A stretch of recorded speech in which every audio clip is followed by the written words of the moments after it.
اللہ تبارک و تعالیٰ نے فرمایا یا ایھا الذین آمنوا اتقوا اللہ، اے ایمان والو اللہ سے ڈرو، وقولوا قولا سدیدا، اور بات سیدھی کیا کرو، بات سچی کیا کرو، بات صاف ستھری کیا کرو۔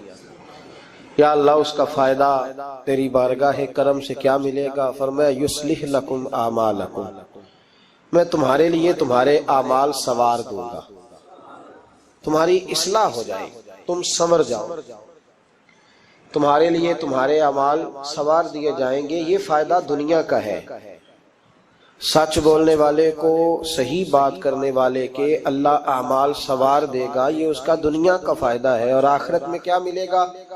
فرمایا وَيَغْفِرْ لَكُمْ ذُنُوبَكُمْ، اللہ تمہارے گناہوں کو معاف فرما دے گا، اللہ تمہارے گناہوں کو معاف کر دے گا۔ وَمَن يُطِعِ اللَّهَ وَرَسُولَهُ فَقَدْ فَازَ فَوْزًا عَظِيمًا، اور جو اللہ اور اس کے رسول کی فرما برداری کرے تو تحقیق یہ بہت بڑی کامیابی۔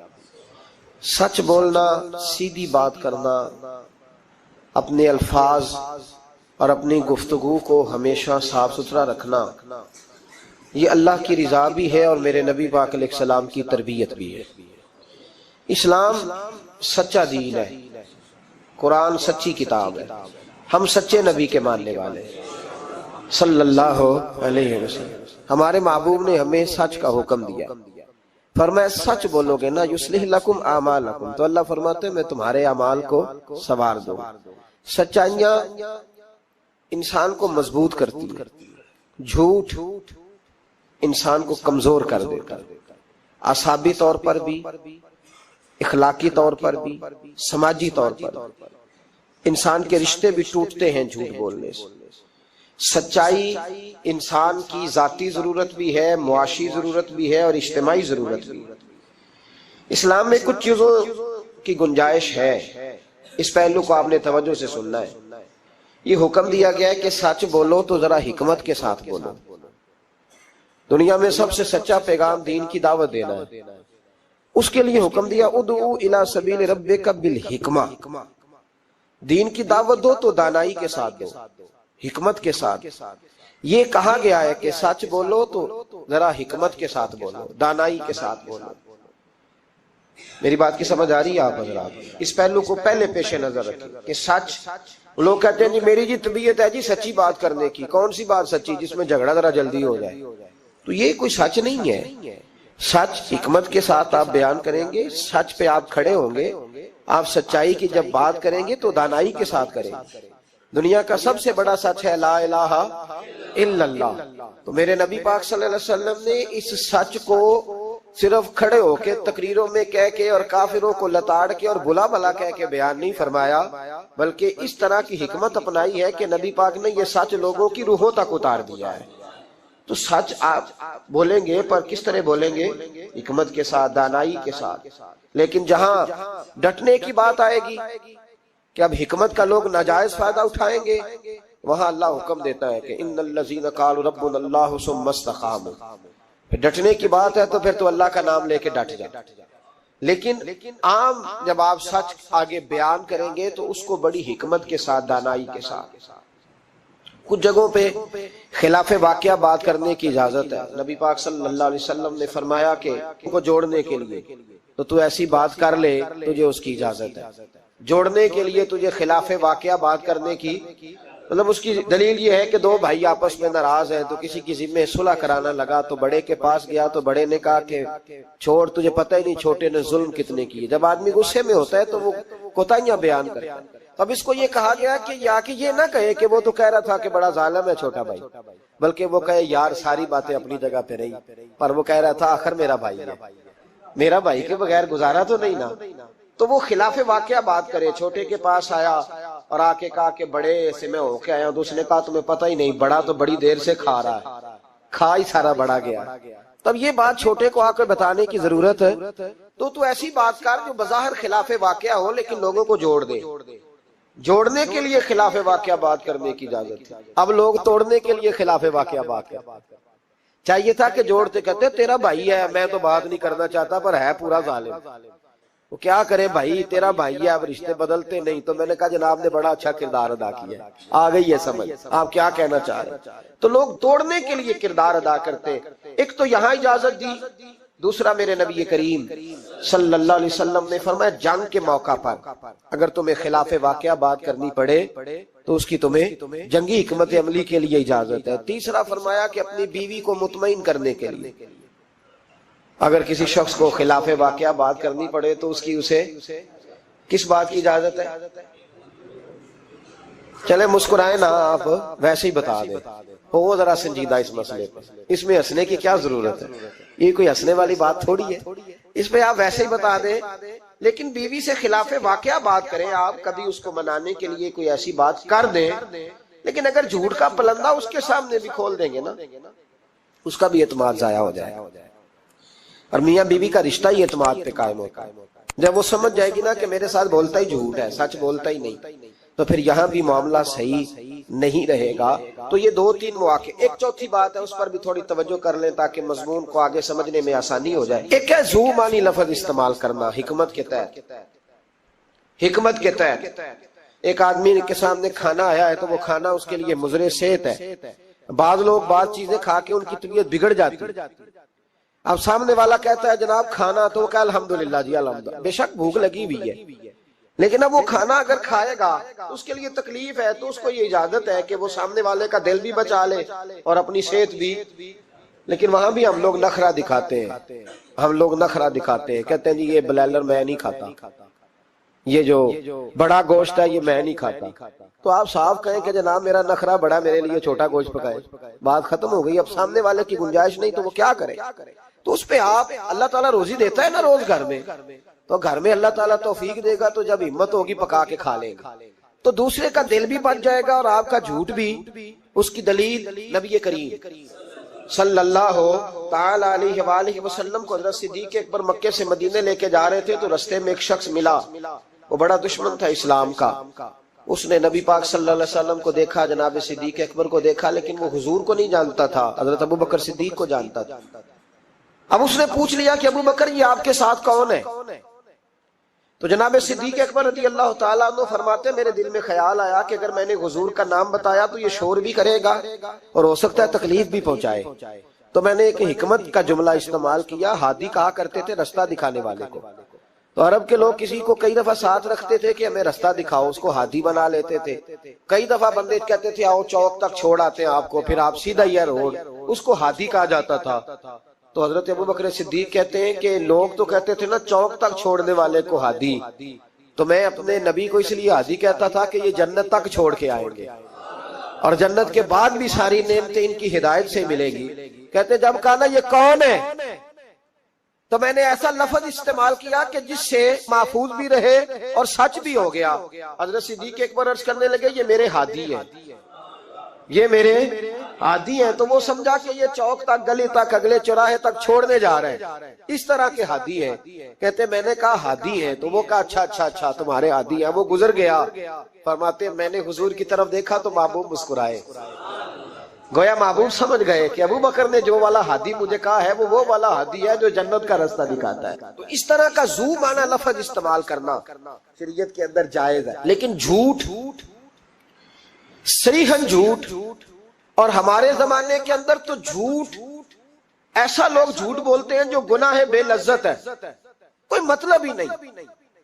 اگر آپ ناراض نہ ہو تو بڑے بڑے سیانے لوگ جھوٹ بولتے ہیں۔ اب تو لوگوں نے گناہوں کے نام بدل لیے ہیں۔ میں اکثر کہتا ہوں کہ اب چغلی کا نام لوگوں نے گپ شپ رکھا ہے، آؤ تھوڑی دیر گپ شپ کرے، محلے کے 4-5 معزز لوگوں کی پگڑیاں اچھالے، یہ گپ شپ ہے ہماری۔ اور جھوٹ کا نام بدل کے ہم نے بہانہ رکھ دیا ہے۔ بیوی کہتی ہے میں نے شوہر سے بہانہ کر دیا، بندہ کہتا آئے تھے کچھ لوگ بس میں نے بہانہ کر دیا، تو بھائی تو صاف کہہ میں نے جھوٹ بولا ہے، اس کا نام بدل کے بہانہ کیوں؟ اور بلا وجہ کا جھوٹ، بلا وجہ کا دوست بیٹھے یارانہ ہے، جھوٹ بول رہے ہیں، وہ 6 کروڑ آیا تو 9 کروڑ نکل گیا، تو وہ ابا جی لائے وہ جگہ خرید کے، تو میں نے کہا نہیں ڈیفینس والی نہیں مجھے پسند، میں تو وہ بیریا ٹاؤن والا مکان خریدوں گا۔ تو یہ جھوٹ کس پہ روب ڈال رہے؟ اور جس کو جھوٹ سنایا جا رہا ہے وہ بھی آگے سے جھوٹ بول رہا ہے، وہ کہہ رہا ہے نہیں تیرے تو ابے نے دیکھا، میرے دادے نے بھی 10 کروڑ دیکھا ہوا ہے۔ تو ان کہانیوں کا مطلب کیا ہے؟ کیوں لوگ ایسا کرتے ہیں بلا وجہ؟ اور پھر کچھ لوگوں کو ہر وقت بولنے کی اجازت ہے، وہ کہتے ہیں میں کہانی بنا کے سنانی پڑے، سنانی ضرور ہے۔ مذاق، ایک آدمی لطیفہ سنا لیا تو اب اس کی عزت نہیں بچتی جب تک یہ نہ سنائے۔ راز ہو گئے آپ لوگ، گھورنے لگے ہو نا بیچ بیچ میں سے تھوڑا تھوڑا. صحیح کہہ رہا ہوں؟ کیا ہوتا ہے کہ اب سنانا ضرور ہے لطیفہ، چاہے جھوٹا گھڑ کے بیان کیا جائے. میرے نبی پاک علیہ السلام نے فرمایا جو میرا مومن ہوتا ہے وہ مذاق میں بھی جھوٹ نہیں بولتا اور جھگڑے میں بھی جھوٹ نہیں بولتا. یعنی جب بندہ مذاق کر رہا ہوتا ہے تو جو مرضی کہا جاتا ہے. فرمایا جو میرا کلمہ پڑھنے والا ہے وہ مذاق میں بھی جھوٹ نہیں بولتا، اور جب جھگڑا کرتا ہے تو آدمی کو غصہ ہوتا ہے وہ بڑا کچھ کہہ دیتا ہے. فرمایا میرا مومن غصے میں بھی جھوٹ نہیں بولتا بلا وجہ. اور اگر میں کئی دفعہ حرمین شریفین کے سفر میں موقع ملتا، حاجیوں کی ملاقاتیں ہوتی ہیں تو پتہ نہیں کیا کوئی سناتے رہتے ہیں، پتہ نہیں ایک دوسرے کو کیا داستانیں سناتے ہیں. وہ صاحب کیا بتائیں، وہ ڈیرے پہ اتنے لوگ آتے ہیں بڑے پریشان ہیں تو بڑا ایسا ہے. تو کیا ضرورت ہے یہ، اگر کسی کے پاس خوشبو ہو نا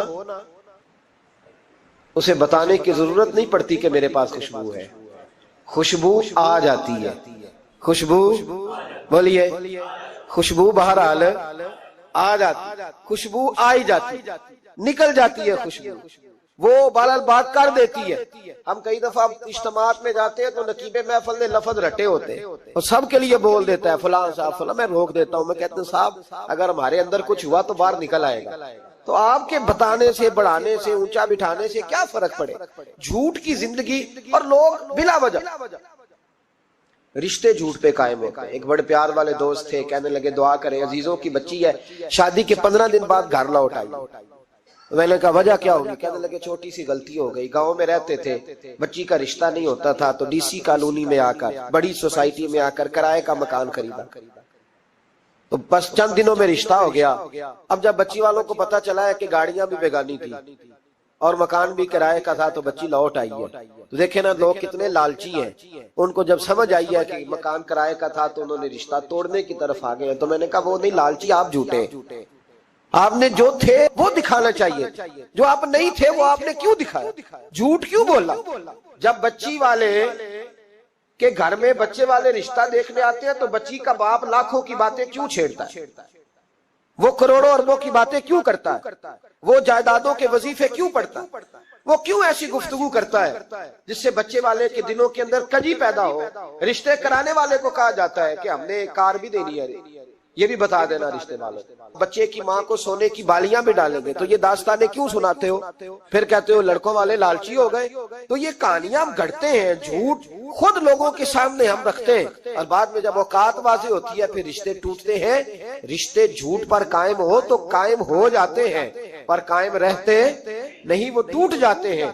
رشتے وہی قائم رہتے ہیں جو رشتوں کے ساتھ قائم ہوا کرتے ہیں، جن کی بنیادیں خلوص ہوتی ہے. جھوٹ ہمیشہ انسان کو تباہ کرتا ہے. کیا حسن ہے میرے نبی پاک کے فرمان میں، کیا خوبصورتی ہے. حضور نے فرمایا الصدق ینجی والکذب یہلک. 2 جملوں میں کائنات کی ساری حقیقتیں بیان کر دی. حضور فرمانے لگے سچ بول، سچ تجھے نجات دلا دے گا، سچ تجھے بچا لے گا. والکذب یہلک، جھوٹ نہ بولنا تو ہلاک ہو جائے گا.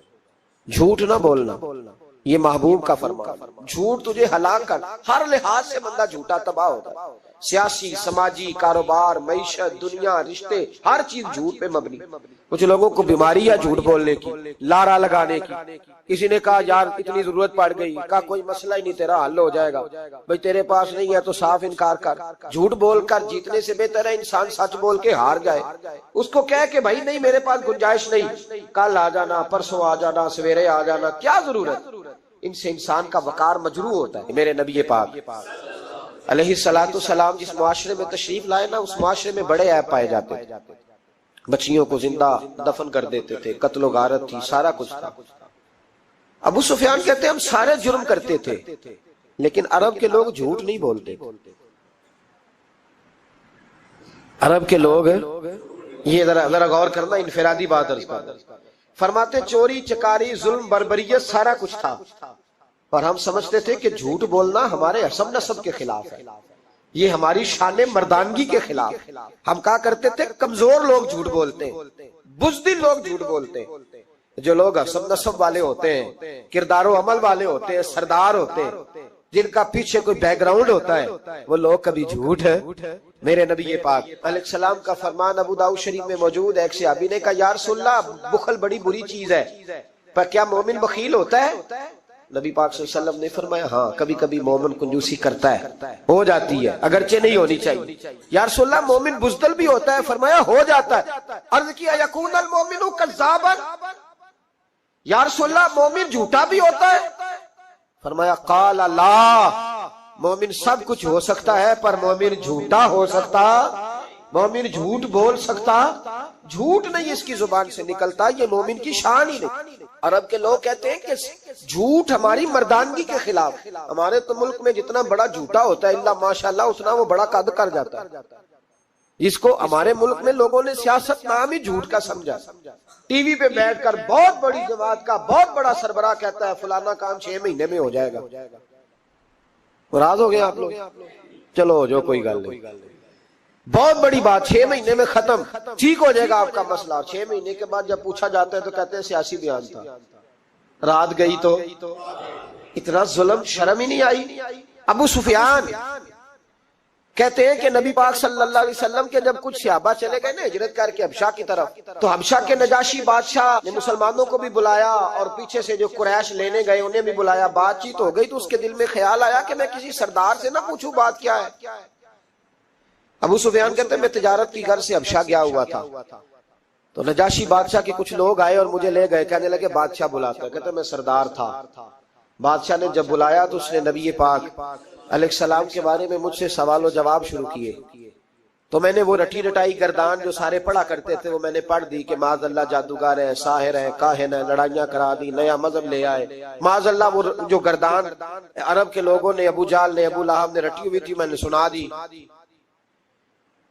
کہتے اس نے ایک سوال پوچھا، اس نے کہا چل ابو سفیان جو تو کہتا ہے ٹھیک ہی کہتا ہوگا معاذ اللہ، لیکن یہ بتا کہ کیا کبھی انہوں نے جھوٹ بھی بولا ہے؟ کیا انہوں نے کبھی، بہت بڑی بات ہے اس کو سمجھنا۔ ابو سفیان کہتے ہیں کہ میرے دل میں 1 منٹ کے لیے خیال آیا کہ میں جھوٹ بول دوں، کہہ دوں کہ وہ بولتے ہیں معاذ اللہ جھوٹ، لیکن پھر میرے اندر سے آواز آئی کہ تو قبیلے کا سردار ہے، اور جو مردانگی والے لوگ ہوتے ہیں ان کی زبانوں سے کچے جملے نہیں نکلتے، وہ جھوٹ نہیں بولتے۔ جو کسی منصب پر فائز لوگ ہوتے ہیں وہ ایسے ہی ان کی زبان ہر وقت چسکے کے لیے تھوڑا یہاں جھوٹ تھوڑا وہاں جھوٹ نہیں پھینکتی، وہ لوگ جھوٹے نہیں ہوتے۔ تو سردار ہے، تو چودھری ہے، تو سربراہ ہے، تو اہل ہے، تو منصب والا ہے، جھوٹ بولے گا؟ کہتے ہیں مجھے کہنے لگا سوچ کیا رہے ہو، بتاؤ کبھی جھوٹ بولا ہے؟ ابو سفیان کہتے ہیں میں نے فیصلہ کیا، میں نے کہا نہیں میں سردار ہو کے جھوٹ بولوں؟ کہتے ہیں میں فوراً بول پڑا، میں نے کہا وہ رشتے میں میرے بھتیجے لگتے ہیں، میرے سامنے آنکھ کھولی، میرے سامنے بچپن گزرا، میرے سامنے جوانی گزری، میرے سامنے شادی ہوئی، میں نے ان کی زندگی کے بڑے رنگ دیکھے، میں نے انہیں ماں سے بچھڑتے بھی دیکھا، دادا کی گود میں کھیلتے بھی دیکھا، پھر دادا کے جنازے پر بھی دیکھا، میں نے انہیں ہر حال میں دکھ اور سکھ میں دیکھا۔ کہنے لگا نجاشی سارے اختلاف اپنی جگہ پر میں نے اس رسول کو اس وقت بھی دیکھا جب مکے کے لوگ ہتھیلیوں پہ اٹھاتے تھے، اور آج بھی دیکھتا ہوں جب لوگوں نے پتھر اٹھائے ہوئے ہیں، میرا بھتیجا بھی ہے، میرا اپنا بھی ہے، میرا رائے کا شدید اختلاف بھی ہے، لیکن میں جھوٹ نہیں بولوں گا۔ وہ میرا بھتیجا دکھ میں ہو یا سکھ میں ہو، وہ آسانی میں ہو یا تکلیف میں ہو، امیر کے پاس بیٹھے یا غریب کے پاس بیٹھے، اس کی زبان سے جب بھی نکلتا ہے حق اور سچ ہی نکلتا ہے۔ اس نے زندگی میں کبھی جھوٹ بولا؟ اسیر دشمن کی چاہ میں بھی، مخالفوں کی نگاہ میں بھی امی ہے، صادق ہے، معتبر ہے، میرا پیغمبر عظیم تر ہے، میرا پیغمبر عظیم تر ہے۔ کہا ان کی زبان سے کبھی جھوٹ نکلا؟ کبھی نہیں نکلا ان کی زبان سے جھوٹ۔ تو کہتے اب نجاشی نے فیصلہ سنایا، نجاشی نے بات کی، فیصلہ سنایا تو کمال کر دی۔ کیا بات کی نجاشی نے؟ کہنے لگا ابو سفیان پھر تم کس طرح کہتے ہو کہ ان کا دین سچا نہیں؟ کہنے لگے جو بندوں کے معاملے میں جھوٹ نہیں بولتا وہ رب کے معاملے میں کیسے بولے گا؟ جو بندوں کے معاملات میں جھوٹ نہیں بولتا ان سے یہ توقع کیسے رکھتے ہو کہ وہ اللہ کے معاملے میں جھوٹ بولیں گے؟ فرمایا مان کیوں نہیں جاتے کہ اگر وہ بندوں کے حق میں سچے ہیں تو اللہ کے پیغام کے حق میں بھی سچے۔ سچائیاں حسن ہے، سچائی حسن ہے، سچائی ایک خوبصورتی ہے، سچائی تیرا وقار ہے۔ دیکھیں نا تیرے جملوں کے لوگ قیدی ہو گئے، اور جب ٹٹول کے دیکھا تو اندر سے تو کچھ اور نکل آیا. کل تو کچھ کہہ رہا تھا, سویرے اٹھ کے تو کچھ کہہ رہا, تیرے لفظ کچھ ہے, تیرا رویہ کچھ اور ہے. زندگی میں یاد رکھنا, کسی بڑے کی خوشامد کر کے کبھی اس سے محبت نہ ڈالنا. جھوٹ بولتے ہیں ہم لوگ, اپنا حلیہ ہم نے صداقتوں کے بادشاہوں جیسا بنایا ہوتا ہے, لیکن ہمارے لفظوں میں جھوٹ ہوتا ہے, ہمارے لب و لہجے کے اندر یہ کراہت ہوتی ہے. حضرت باجید بستامی فرمایا کرتے تھے, جو زبان کا سچا نہیں ہوتا اس کو کبھی معرفت کا نور نصیب نہیں ہوتا, چاہے کہ 2000 جوبہ ڈال کے بیٹھ جائے. معرفت کا نور اسے ملتا ہے جس کی زبان پر حق اور سچ ہوتا ہے. یاد رکھنا, سچائی اتنی بڑی دولت ہے. امام فخر الدین رازی رحمت اللہ تعالیٰ نے ایک بڑی پیاری حدیث لکھی ہے. کہتے ہیں نبی پاک صلی اللہ علیہ وسلم کے پاس ایک شخص آیا, اس نے کہا یا رسول اللہ میں نے کلمہ پڑھنا ہے پر 4 چیزیں ہیں جو مجھ سے چھوٹتی نہیں اور آپ ان کو حرام کہتے ہیں. تو حضور آپ حکم کریں کیا کروں؟ فرمایا چل تو بول وہ کیا ہے. کہنے لگا جی میں شراب کا بھی عادی ہوں. معاذ اللہ. بولیے استغفر اللہ, سارے بولیے میں شراب کا عادی ہوں, مجھ سے چھوٹتی نہیں. اور پھر کہنے لگے میں چوری کا بھی عادی ہوں, جاتی نہیں. اور تیسری بات یہ کہ میں معاذ اللہ ثم معاذ اللہ زنا کا بھی عادی ہوں. اور چوتھی میرے اندر بیماری ہے کہ میں جھوٹ بہت بولتا ہوں. یادیں چھوٹتی نہیں, میں ان کے ہوتے ہوئے کلمہ کیسے پڑھوں؟ آپ کے دین میں یہ شدید بری چیزیں اور مجھ سے چھوٹتی نہیں, تو کیا حکم ہے؟ میرے محبوب علیہ السلام کو اللہ نے بڑی حکمت عطا فرمائی, بڑا نوازا ہے نبی پاک. حضور نے بڑے خوبصورت جملے کہے, فرمایا کو سودا کر لے میرے ساتھ. عرض کی حضور حکم ہو, فرمایا 4 میں سے ایک چھوڑ دے, کلمہ پڑھ لے, سودا کر لے. کہا حضور حکم کریں کون سی؟ صحابہ کہتے ہیں اب ہم گھوم رہے تھے کہ یہ کیا بات ہے, 4 چیزیں حرام میں قطعی ہیں. حضور کہتے ہیں ایک چھوڑ دے, میں ایک وعدہ کر. کہا یا رسول اللہ حکم کریں. تو صحابہ کہتے ہیں اب جب حضور نے کہا نا ایک چھوڑ دے, تو ہم پھر تجزیہ کر رہے تھے کہ شراب بڑی گندی ہے, زنا بڑا گند ہے, چوری کسی کے حق میں ڈاکہ ہے, ظلم ہے. لیکن میرے نبی پاک علیہ الصلوۃ والسلام نے کیا خوبصورت فرمایا, فرمایا چل تو جھوٹ چھوڑ دے. کیا چھوڑ دے؟ اللہ اکبر. فرمایا جھوٹ چھوڑ دے. عرض کی باقی؟ فرمایا باقی اللہ فضل کرنے والا ہے, تو جھوٹ چھوڑ دے. اب لوگ کہتے ہیں کہ ہم حیران تھے کہ اتنی گندی چیزیں, شراب بھی, زنا بھی, چوری بھی, اور حضور نے صرف جھوٹ چھڑوایا ہے. وہ سردار کہتا ہے میں گھر گیا, شراب کی بوتل پہ ہاتھ ڈالنے لگا. دل میں خیال آیا شراب پی کے صحابہ کے مجمع میں جاؤں گا, تو اگر کسی صحابی نے پوچھا کہ تو نے شراب پی ہے, جھوٹ بولوں گا تو نبی پاک کے وعدے کا کیا بنے گا, اور سچ بولوں گا تو اس محفل نور میں بیٹھوں گا کیسے شراب پی کے. کہتے 2-3 دفعہ ہاتھ بڑھایا پر مزہ نہیں آیا. میں نے پٹخی دیوار کے ساتھ بوتل, میں نے کہا یہ تو گئی, یہ نہیں پیوں گا آج کے بعد. کہتے پھر میں باہر نکلا اس عورت کے پاس رات گزارنے جہاں منہ کالا کرنا تھا. کہتے ہیں جب پہنچا تو اس نے پہلا سوال پوچھا, کہنے لگی سنا ہے تو کلمہ پڑھ گیا ہے. کہتے ہیں بس وجود چکنا چور ہو گیا. او میرے دوستو, لوگ پوچھتے تو ہے نا تو کس کا بیٹا؟ ہاں ہاں او سنگیو, لوگ پوچھ لیتے ہیں تو کس استاد کا شاگرد ہے. اور یارو یاد رکھو, تیرا حلیہ دیکھ کے لوگ پوچھتے ہیں تو کس مرشد کا مرید ہے. یاد رکھ, اپنے لیے نہ صحیح کسی کی عزت کے لیے صحیح, اپنے لیے نہ صحیح کسی کی عزت کے لیے, تو کسی کے لیے ہی بدل دا یار, تو کسی کا ہی خیال کر جا, چل کسی اور کے لیے اپنے آپ کو تبدیل کر جا.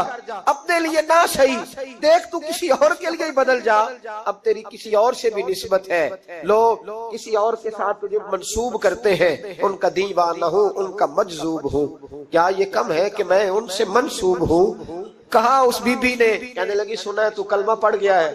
کہتے بجلیاں دوڑ گئی. میں نے کہا اگر جھوٹ بولوں تو حضور کے وعدے کا کیا بنے گا؟ محبوب نے کہا جھوٹ نہیں بولنا, اگر سچ بولوں تو پھر اس کے قریب کیسے جاؤں؟ کہتے وہاں سے بھی لوٹ آیا. اب میری زنا کی عادت بھی گئی. اگلی شام ہوئی تو سامنے مال پڑا تھا ایک آدمی کا, وہ آدمی کافل تھا, اس پہ ہاتھ ڈالنے لگا تو دل میں خیال آیا یہ سویرے تفتیش بھی کرے گا. اگر پوچھتا پوچھتا مجھ تک آ گیا کہ تو نے تو نہیں چوری کی, تو جھوٹ تو میں بول ہی نہیں سکتا, حضور سے وعدہ کیا ہے, اور سچ بولوں گا تو میری آبرو کیا بچے گی. کہتے شام ایک دن میں گیا, اگلے دن کی شام ہوئی تو صرف سچ کی عادت اپنائی, میرا زنا بھی گیا. میری چوری بھی گئی، میری شراب کباب بھی گئے. کہتے ہیں تیسرے جا کے دروازہ رسول پہ بیٹھا، صحابہ باقی اپنا کام کرتے رہے، میں صرف مصطفیٰ کا چہرہ تکتا رہا. میں بس چہرہ تکتا رہا. دیر ہو گئی تو ایک صحابی کہنے لگے کیا دیکھ رہے ہو؟ تو میں نے کہا اس رسول کا کمال دیکھ رہا ہوں، اس محبوب کا کمال دیکھ رہا ہوں. ایک جھوٹ چھڑوایا ہے تو رب کریم نے مجھے سارے تقوی عطا فرما دی. یہاں تو جھوٹ کے پلندے پیروں نے ڈیوٹیاں لگائی ہوئی ہیں مریدوں کی، جاؤ کرامتیں بیان کرو، سناؤ، فیس بک پہ دو. جیڑے محرم راز حقیقت دے اور راز حقیقت کھول دے نہیں. اے جنہ ویکھیا نہیں او کرن گلاں، جنہ ویکھ لیا او تے بول دے ہی نہیں. یہ جھوٹ کا پلندہ لے کر کے تو پھر رہا ہے، اس کو سنبھال کے رکھ. سچائی انسان کو جوان رکھتی ہے، سچائی آدمی کو بڑا کرتی ہے، سچائی اس کے رشتے قائم رکھتی ہے. میرے نبی کریم علیہ السلام نے سچ کا درس دیا، سچی بات کا حکم کہا، فرمایا سچ بولو. حضرت مالک بن دینار رحمت اللہ علیہ ارشاد فرمایا کرتے تھے کہ سچائی اتنی بڑی چیز ہے کہ سچائی کو تو آگ نہیں جلاتی. فرمایا کرتے تھے سچائی کو تو مٹی نہیں کھاتی. فرمایا کرتے تھے سچائی کو تو دریا نہیں ڈبوتا. لوگوں نے پوچھا دلیل، فرمانے لگے میرا ایک دہریے سے مناظرہ ہو گیا، لوگ بہت سارے اکٹھے ہو گئے. جب بات ذرا آگے بڑھی تو دہریا مانتا نہیں تھا، میں دلائل دیتا، وہ بھی مجھے دیتا. سادے لوگ بول پڑے، کہنے لگے حضرت جی ہم تھک گئے ہیں سن کے، رزلٹ بھی نکالے. تو فرماتے میں نے دہریے سے کہا چل رزلٹ نکال لیتے ہیں. آگ جلاتے ہیں، دونوں ہاتھ ڈالتے ہیں، جو سچا ہوگا بچ جائے گا، جو سچا ہوگا. فرماتے تھے سچائی کو آگ بھی نہیں جلاتی، جو سچا ہوگا بچ جائے گا اور جو جھوٹا ہوگا جل جائے گا. فرماتے ہیں آگ جلا لی.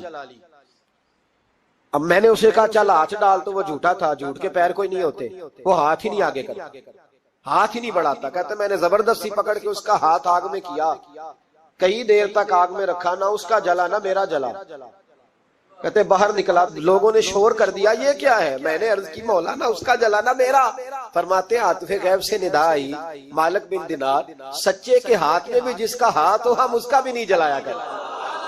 سچے کے ہاتھ میں بھی جس کا ہاتھ ہو ہم اس کا بھی. تیرا ہاتھ اس نے پکڑا اور جلا دوں، کہا علیحدہ کر. کہتے میں نے کہا چل بھیا علیحدہ علیحدہ ڈال دے. وہ ڈرنے لگا، میں نے کہا یہ تو ڈالنا ہی پڑے گا. کہتے ہاتھ ڈالنا، اس کا جل گیا، میرا بچ گیا. تو لوگ کہنے لگے یہ کیا ہوا؟ تو میں نے کہا کچھ بھی نہیں ہوا، میرا کمال نہیں، میرا رب بھی سچا ہے، میرے رب کے وعدے بھی سچے ہیں، قرآن بھی سچا ہے، قرآن کے اعلان بھی سچے ہیں، محبوب بھی سچے ہیں اور محبوب کے فرمان بھی سچے. سچائیاں تو آگ میں ڈالے تو نہیں جلتی، ہم لوگ کیسے علیحدہ علیحدہ ہو جاتے. اور پھر میں نے عرض کی کہ کوئی فائدہ نہیں ہوتا لوگوں کا، بلا وجہ جھوٹ بولتے، جھوٹی خوابیں بیان کرتے، جھوٹے نظریات اور جھوٹی کہانیاں لوگ گھڑ کے بیان کرتے. آتے ہیں تو قصیدہ خوانی کرتے، بادشاہوں کے، پیروں کے، علماء کے قصیدے پڑھتے ہیں، آ کے ان کو کہتے ہیں کیا بات ہے کیا بات. نہ بھائی وہ تعریف ہوتی نہیں جو منہ پہ کی جاتی، تعریف تو وہ ہوتی ہے جو تو کسی تیسری جگہ جا کے بیٹھ کے کرتا ہے. یہ میری بات یاد رکھنا، جو منہ پہ کی جاتی ہے وہ خوشامد ہوتی ہے. حضرت سیدنا عمر فاروق رضی اللہ تعالیٰ عنہ فرمایا کرتے تو جو میری تعریف کرتا ہے میرا دل کرتا ہے کہ اس کے منہ میں مٹی ڈالوں. ہمارے ایک بزرگ تھے مولانا غلام علی اوکاڑوی صاحب رحمت اللہ علیہ، رات میں اوکاڑے میں تھا تو ان کی خوشبوئیں بڑی آ رہی تھی وہاں سے. تو ان کی جب کوئی تعریف کرتا تھا تو وہ اس دور میں ہم یہ نہیں نہ کہہ سکتے کسی کو کہ تیرے منہ میں مٹی ڈالوں. تو جب کوئی تعریف کرتا تھا تو وہ اپنے رنگ میں بولتے تھے.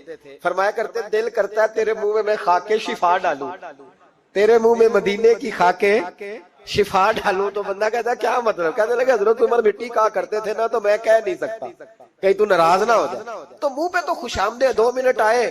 اور پیر بھی چونکہ علماء بھی اللہ ماشاءاللہ میری طرح جو کہلواتے وہ علماء مشائخ بڑے لوگ، وہ تعریف کے اللہ تعالیٰ خیر کرے بڑے مزے ہوتے ہیں. تو تھوڑی دیر تعریف کرتا آنے والا کہتا حضرت جی بلے بلے ساری رات اسی رہے ہو خواب.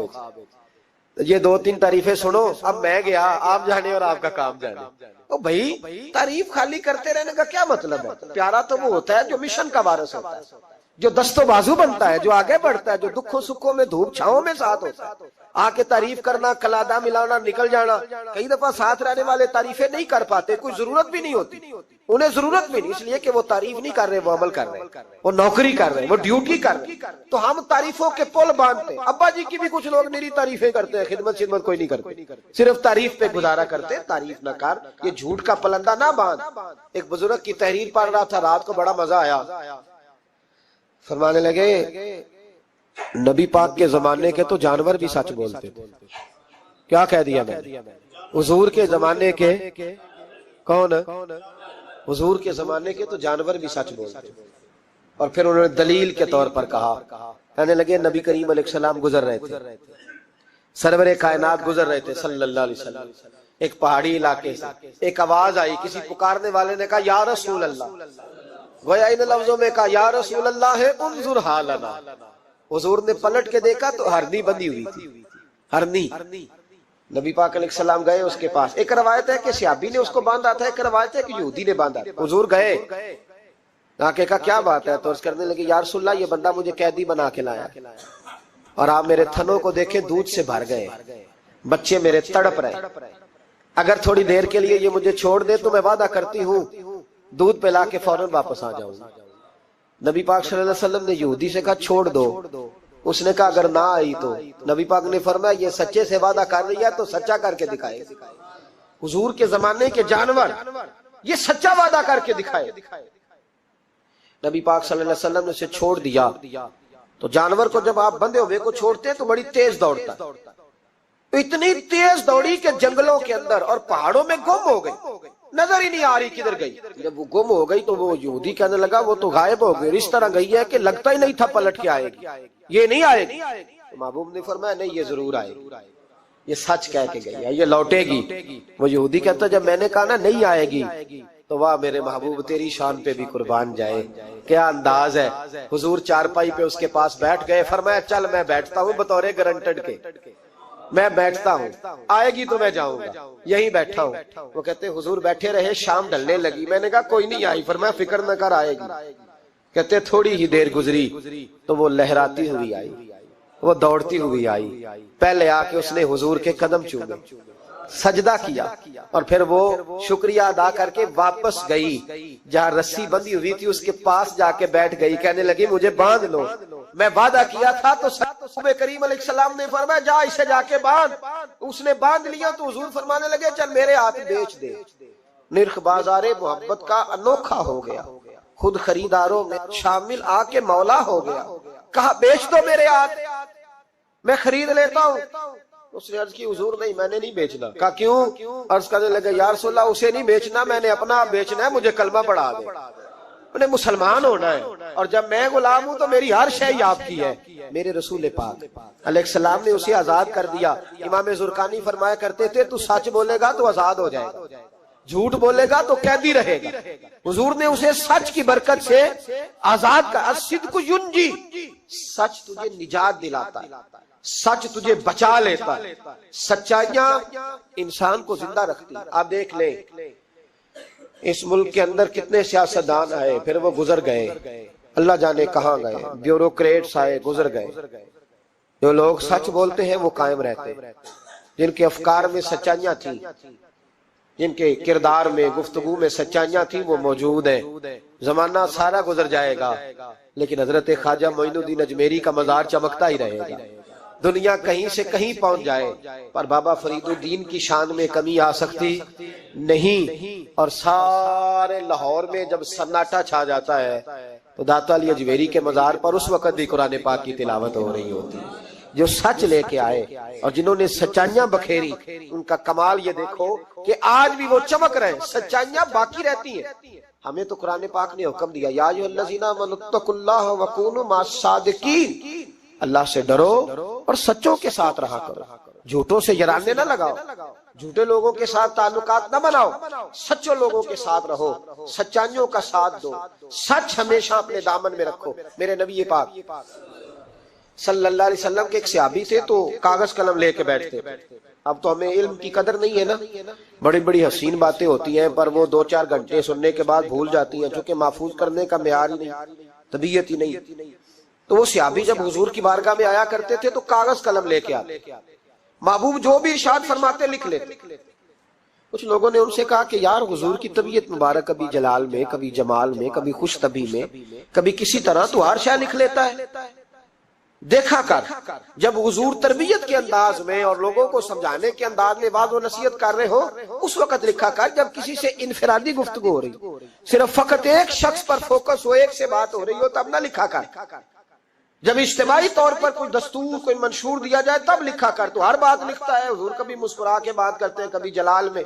اس نے کہا یار تیرا فلسفہ تو ٹھیک ہے، لکھنا چھوڑ دیا۔ کہتے ہیں اگلی شام میں بغیر کاغذ قلم کے آیا تو محبوب علیہ السلام نے فرمایا تیرے کاغذ پینسل کدھر ہے؟ تیرا کاغذ پینسل کدھر ہے؟ مجمع میں بیٹھے لوگ سمجھتے ہیں شاید سامنے والے کو اتنے لوگوں میں خبر نہیں، لیکن جو تاڑنے والے ہیں وہ قیامت کی نظر رکھتے ہیں، کو خبر ہوتی ہے کہ کہاں کیا ہو رہا ہے۔ کس میرے حضرت صاحب فرمایا کرتے تھے ہم تو بات کرتے ہیں تو کئی دفعہ سمجھ آ جاتی ہے چہرے کا اثر دیکھ کے کہ اب یہ سوچ کیا رہا ہے، اب یہ کیا اندر کھچڑی پکا رہا ہے، یہاں تک اللہ والوں کو سمجھ آتی۔ کہتے ہیں نبی پاک علیہ السلام نے جب پوچھا نا کاغذ قلم کہاں ہیں تو میرے آنسو ہی نکل گئے۔ میں نے کہا اس کا مطلب ہے کہ میرے محبوب کی مجھ پہ نظر رہتی ہے کہ یہ کس حال میں آتا ہے، کس طرح آ کے بیٹھتا ہے، کیا اس کا انداز ہے، حضور کو پتا ہے۔ فرماتے ہیں میں رو پڑا، کاغذ قلم کدھر ہے؟ عرض کی یا رسول اللہ صلی اللہ علیہ وسلم کچھ لوگوں نے کہا تھا کہ حضور کبھی جلال میں کبھی جمال میں کبھی انفرادی گفتگو کرتے ہیں تو ہر شے لکھتا ہے، خاص خاص موقع کے واعظ و نصیحت لکھا کر۔ تو فرماتے ہیں میرے نبی پاک علیہ الصلوۃ والسلام نے فرمایا اکتب اکتب اکتب، تو لکھا کر لکھا کر لکھا کر۔ میں کسی حال میں بھی ہوں، کسی رنگ میں بھی ہوں، کسی موقع پر بھی ہوں، میرے منہ سے جو بھی نکلتا ہے حق اور سچ ہی نکلتا ہے، کسی موقع پر بھی کوئی بات خلاف واقعہ نکلتی۔ مدینہ شریف میں حاضری دینے کے حوالے سے نا ایک شخص نے تحقیق کی اور اس کی ریسرچ آئی تو اس نے کہا کہ میں سوچتا تھا لوگ سب سے زیادہ کہاں روتے ہیں، تو لوگ سب سے زیادہ مدینہ شریف جا کے روتے ہیں، بڑا روتے ہیں۔ بڑی امید ہے سرکار قدموں میں بلائیں گے، کرم کی جب نظر ہوگی مدینے ہم بھی جائیں گے، اور اگر جانا مدینے میں ہوا ہم غم کے ماروں کا تو مکینے گنبد خضرا کو حال دل سنائیں۔ وہاں جا کے لوگ روتے ہیں، تڑپتے ہیں۔ اب آپ شک پیدا کر دیں کہ پتہ نہیں حضور حیات ہیں معاذ اللہ کہ نہیں، تو اعلیٰ حضرت نے 2 قسمیں اٹھا کے کہا تو زندہ ہے واللہ، تو زندہ ہے واللہ، بس میری چشم عالم سے چھپ جانے والے تو زندہ ہے محبوب، اور اس پر دلائل دیے۔ تو میرے عزیز انہوں نے ہمارے عقیدے پکے کیے۔ پھر بھی اگر کوئی کچی پکی باتیں کرے، سویرے کچھ کہے، دوپہر کچھ کہے، شام کچھ کہے، تو وہ بندہ کمزور پڑا ہے، ورنہ ہماری فکری قیادت نے ہمیں دلائل سے، کتب سے، حوالہ جات سے مزین کیا۔ تیسری بات، اعلیٰ حضرت بریلوی کہتے ہیں علم کا شوق پیدا کرو۔ اعلیٰ حضرت خود مرید ہیں ایک سلسلے میں، اور مرید اس طرح کے کہ غلامی والے مرید ہیں۔ آج کل زیادہ تر لوگ مرید نہیں ہوتے، ناراض نہ ہونا، اگر کوئی پڑھا لکھا بندہ ہو تو وہ ویسے بھی مرید نہیں ہوتا، وہ اگر ہو کبھی تو خلیفہ ہی ہوتا ہے ڈائریکٹ، مرید نہیں ہوتا، مزاج نہیں، مرید ہونے کا مزاج نہیں، یہ طبیعت نہیں۔ آج کل لوگ شاگرد بھی نہیں ہوتے، ناراض ہو گئے آپ لوگ، ہو جائیں کوئی مسئلہ نہیں، میں نے تو ابھی چلے جانا ہے، ہو جائیں بے شک۔ آج کل لوگ شاگرد بھی اس طرح لگتا ہے کہ جس طرح کوئی امدادی کتاب نہیں ہوتی، اس طرح استاد سے کو تھوڑا سا نا گائیڈ لائن لیتے ہیں، ورنہ وہ شاگرد ہونے کو تیار نہیں ہے۔ میں صحیح بتاتا ہوں، آپ بہت سارے شاگردوں کو میری ملاقات ہوتی ہے اور بعد میں وہ کہتے ہیں نا میں استاد جی کو بیٹھا سا، تو میں چونکہ دیہاتی آدمی ہوں، میرا 2 ڈنڈے لگانے کو بھی دل کرتا ہے، تجھے پتہ ہی نہیں استاد جی کے پاس کیسے آیا جایا کرتا ہے، تجھے خبر ہی کوئی نہیں۔ میں تجھے بتاؤں بریلی کے امام کیا بتاتے ہیں۔ حضرت عبداللہ ابن عباس کو نبی پاک صلی اللہ علیہ وسلم نے دعا دی تھی کہ اللہ تجھے فقاہت دے، دین کی سمجھ دے۔ حضور کی دعا سے بھی اللہ دے دیتا۔ حضور تو حضرت ابو ہریرہ کو خالی بظاہر خالی چلو بھر کے ڈال دے تو اللہ تعالیٰ اس سے قوت حافظہ دے دیتا ہے، تو یہاں تو دعا دی تھی، لیکن ان کا ذوق علمی کیا بنا، یہ اعلیٰ حضرت ملفوظات دیکھیے گا۔ وہ نا خاندان رسول کے چشم و چراغ ہو کے، حضور کے چچا زاد ہو کے، استاد کے دروازے پر جب پڑھنے جاتے تھے نا تو جا کے دروازے پہ دستک نہیں دیتے تھے، کہتے میں اپنے استاد کے دروازے پر کبھی حضرت ابی بن کعب کے پاس جاتا رضی اللہ تعالیٰ عنہ، کبھی حضرت زید بن ثابت کے پاس جاتا، میں جا کے باہر دروازے پہ بیٹھ جاتا، دستک نہیں دیتا تھا، ٹیلی فون نہیں کرتا تھا کہ پیر صاحب میں پہنچ گیا جی، ہار لے کے باہر آ جاؤ، باقاعدہ مرید صاحب آ گئے، جلدی کر لیں. استاد جی میں کب سے باہر کھڑا ہوں, یہ انداز نہیں. فرماتے ہیں کہ میں دروازے میں بیٹھ جاتا اور کبھی کبھی بیٹھے بیٹھے تھک جاتا, دستک نہیں دینی, وہ خود آئیں گے تو دستک نہیں دینا. کہتے ہیں کبھی یوں بھی ہوتا کہ حضرت ابی بن کعب رضی اللہ تعالیٰ عنہ کا مکان کا دروازہ چونکہ صحرا میں کھلتا تھا تو ٹھنڈی ہوائیں مدینہ چومنے آتی تو ریت کے مقدس ذرے اڑ کے میرے بالوں میں بھی پڑ جاتے, لیکن میں دستک نہیں دیتا تھا. استاذ مردی سے باہر آتے تھے اور جب وہ آ جاتے تو پھر میں جھولی پھیلا کے کہتا میں آپ سے رسول پاک کی حدیثیں سننے آیا. اعلیٰ حضرت فرماتے ایک دن گھوڑے پہ بیٹھ کے حضرت زید بن ثابت آ رہے تھے تو ضرورت کوئی نہیں تھی کیونکہ انہوں نے لگام تھامی ہے, گھوڑا چل رہا ہے, لیکن یہ بتانے کے لیے کہ میں شاگرد ہوں, یہ بتانے. میں کبھی اتنا مصروف نہیں تھا زندگی میں جب آج کل اتنا مصروف ہوا ہوں. کل میں نے ظہر کے بعد اسلام آباد سے کوئی 1 گھنٹہ اوپر پہاڑیوں پہ تھا میں, اور آج میں ظہر کے بعد آپ کے پاس ہوں. ابھی مجھے گوجرا جانا ہے اور پھر رات کو وہاں سے واپس لوٹنا ہے اور کل ظہر کے بعد مجھے خانے وال پہنچنا ہے. کئی دفعہ ایک پیر اٹھاتا ہوں تو اٹھایا نہیں جاتا, گاڑی میں بیٹھے بیٹھے حد ہو جاتی, اور اس کے باوجود لوگ روزانہ 25-30 لوگ ہم سے ناراض ہوتے ہیں کہ ان وڈے ہو گئے وہ ٹائم ہی نہیں دیندے. اس کے باوجود یہ حال. کبھی کبھی کچھ چیزیں مزہ دیتی ہیں. میں نے ایک وعدہ کیا ہوا تھا لاہور میں کسی سے میں نے جانا تھا تو میرے استاد صاحب کا فون آ گیا, فرمان لگے کتنے میں, او شاگردو ترس جاؤ گے نوازوں کو, یہ 2-4 جو رہ گئی ہیں ان کی قدر کرو. کتنے میں بھائی, میں عرض کی تھی حضور میں کہا رہا ہوں. فرمان لگے پرسوں پنڈی جانا ہی. تو میں نے چونکہ لاہور وعدہ کیا ہوا تھا, میں کہ حضور میں ذرا اتنے کی کام میں پرسوں پنڈی کی مصروفیت ہے, تو میرے استاذ ہیں اور یہ بات انہوں نے کی تو میرا قد بڑا ہوا. فرمان لگے تینوں وضاحت دینا میں ضروری نہیں سمجھتا, تو پرسوں سویرے 9 بجے تیار ہو کے سڑک تے آمی جانا ہے. بڑے لوگ دعوت دیتے ہیں, بڑے لوگ پیغام دیتے ہیں, بڑا پیار کرتے ہیں. آپ یقین کریں مزہ آ گیا بات کا. مجھے جو بندہ پوچھے پنڈی خیر ہے, میں کہا مینوں آپ نہیں پتا. گھر والے پوچھتے پنڈی خیر ہے, میں کہا مزہ بڑا آنا ہے جانے دا, پتہ کوئی نہیں کی کام میں. انہوں نے کہا پرسوں کبھی مزہ بھی تو لو نا, کبھی ذائقہ بھی تو لو نا. ہمارے ایک بزرگ ہیں, ان کی عمر 65-70 سال ہے, ان کی والدہ انتقال کر گئی, میرے پاس جمعہ پڑھتے ہیں. تو میں ان کے گھر تعزیت کے لیے گیا تو ان کے بچے کہنے لگے کہ ہماری دادی کی عمر 100 سال سے زیادہ تھی پر ابا چوپی نہیں کرتے, ہر وقت روتے ہیں, ان کو کہیں کہ حوصلہ کرے. تو میں نے ان سے کہا کہ بھئی آپ بچے کیا تو ٹھیک ہی رہے ہیں کہ آپ خود 65-70 سال کے ہیں اور آپ کے بچے بڑے ہیں اور شادی شدہ ہیں, تو آپ. انہوں نے بڑی شاندار بات کی, کہنے لگے پیر صاحب اماں جدوں دی گئی ہے میں وڈیرا ہو گیا, میرے بال چٹے نے, میرے 2 پوتے نے, 3 نواسے نے, لیکن جدوں میں گھر آਉਂدا سا تے اماں کہندی سی منڈیا آ گیا ہے روٹی لے آؤ نا منڈے لئی. فرماتے ہیں یوں لگتا تھا نہیں بال سفید ہوئے ہیں پر میں ہوں ابھی جوان. جب تک آپ کا کو بڑا رہتا ہے آپ طاقتور رہتے ہیں. خود بخود اپنے آپ کو بڑا کرنے کی کوشش نہ کریں, کسی کو بڑا مانے, طاقتور رہیں گے, جان رہے گی, آپ کی پشت پہ کوئی کھڑا رہے گا. اور اگر نکل جاؤ گے چھتڑی سے تو طلباء کرام یاد رکھنا کمزور پڑ جاؤ گے. اگر پشت پہ کوئی ہوتا ہے تو بندہ طاقتور ہوتا ہے. ضرورت نہیں تھی حضرت زید بن ثابت رضی اللہ تعالیٰ عنہ کے گھوڑے کی لگام تھامنے کی, پر اعلیٰ حضرت فرماتے ہیں کہ آگے دوڑ کے, حضرت عبداللہ ابن عباس نے دیکھا نا میرے استاد آگے, دوڑ کے جا کے گھوڑے کی لگام پکڑی. تو حضرت زید بن ثابت کہنے لگے ہو میرے نبی کریم علیہ السلام کے چچا کے بیٹے جی آپ کیا کر رہے ہیں؟ تو کہنے لگے ہمیں بتایا گیا ہے. لفظ دیکھنا ملفوظات شریف میں اعلیٰ حضرت نے لکھے, ہمیں بتایا گیا ہے کہ علماء کا احترام کرنا. جب انہوں نے یہ کہا تو حضرت زید بن ثابت گھوڑے سے نیچے اتر آئے, اور نیچے اتر کے حضرت عبداللہ ابن عباس ان کے شاگرد تھے, ان کے ہاتھ چوم لیے. انہوں نے کہا جناب آپ یہ کیا کر رہے ہیں؟ فرمانے لگے ہمیں بھی بتایا گیا ہے کہ خاندان رسول کا احترام کرنا ہے, ہمیں بھی یہ سبق دیا گیا.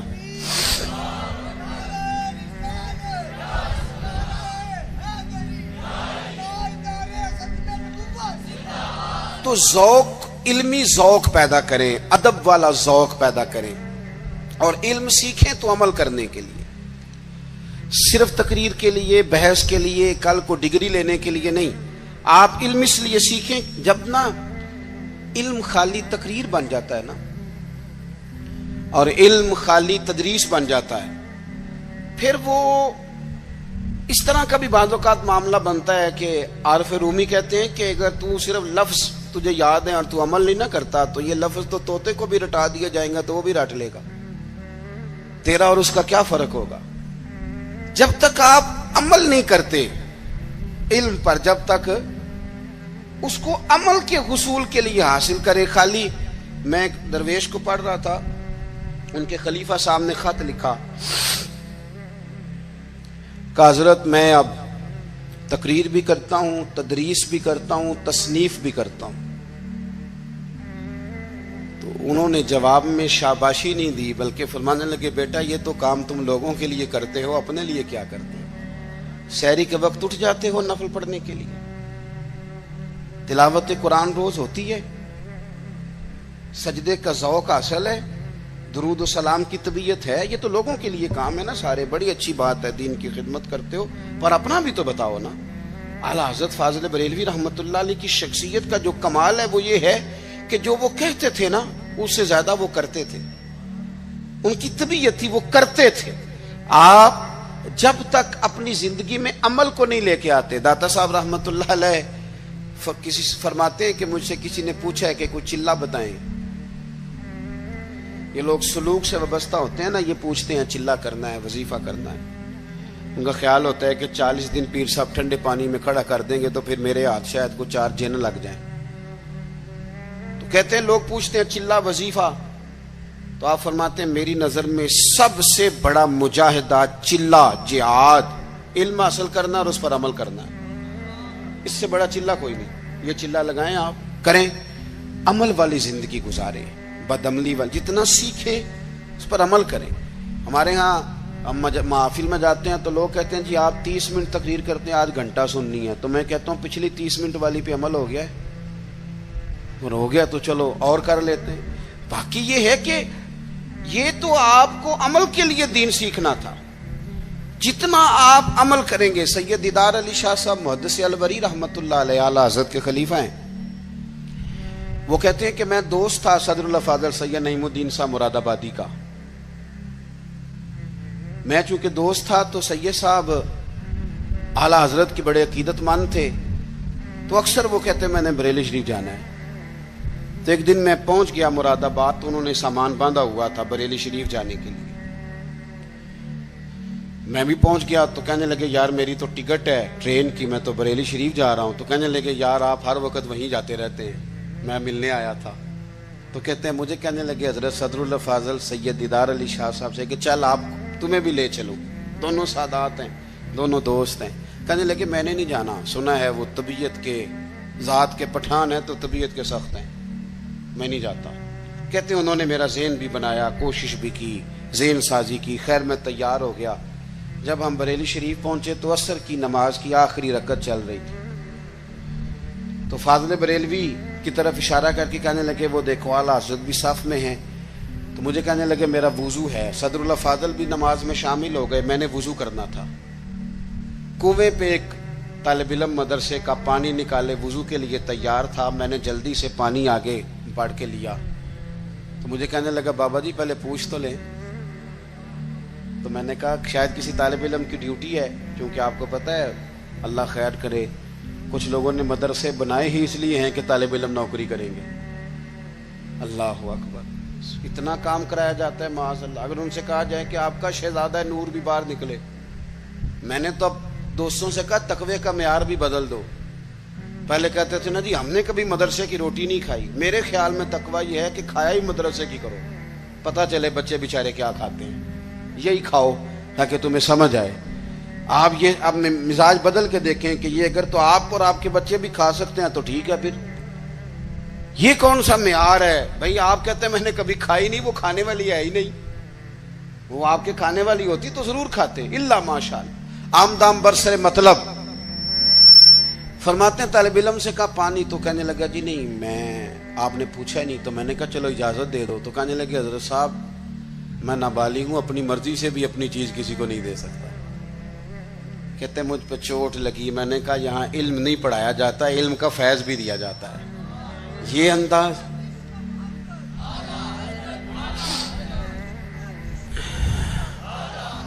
سنیں گے جی آپ.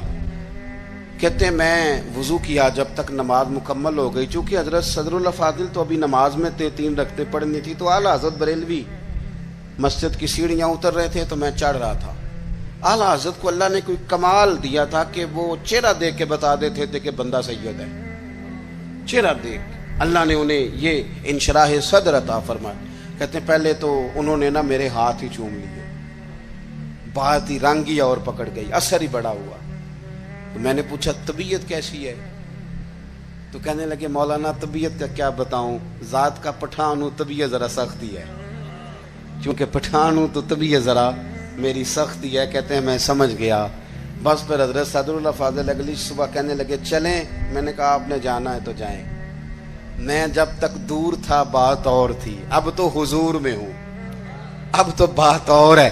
تو میرے بھائی علم کا فیضان ہو, اس پر عمل ہو. آخری بات جو آپ کی خدمت میں عرض کرنی ہے بڑے درد کے ساتھ, وہ یہ ہے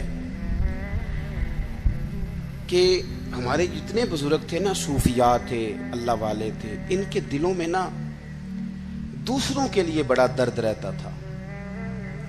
ہماری طبیعتوں میں نا خود غرضی پورے عروج پہ آئی ہے.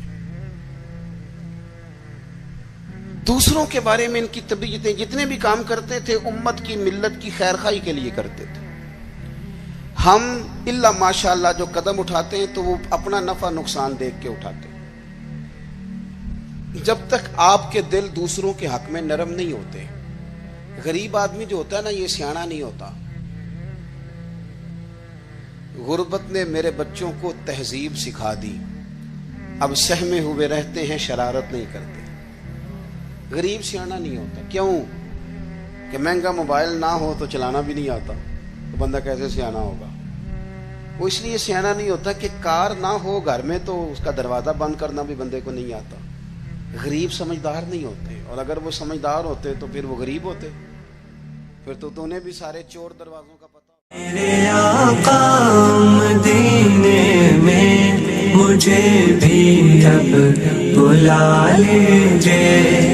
میرے آقا مدینے میں مجھے بھی اب بلا لیجئے. ترستی ہے میری آنکھیں, ترستی ہے میری آنکھیں, مجھے روضہ دکھا دیجئے. میرے آقا مدینے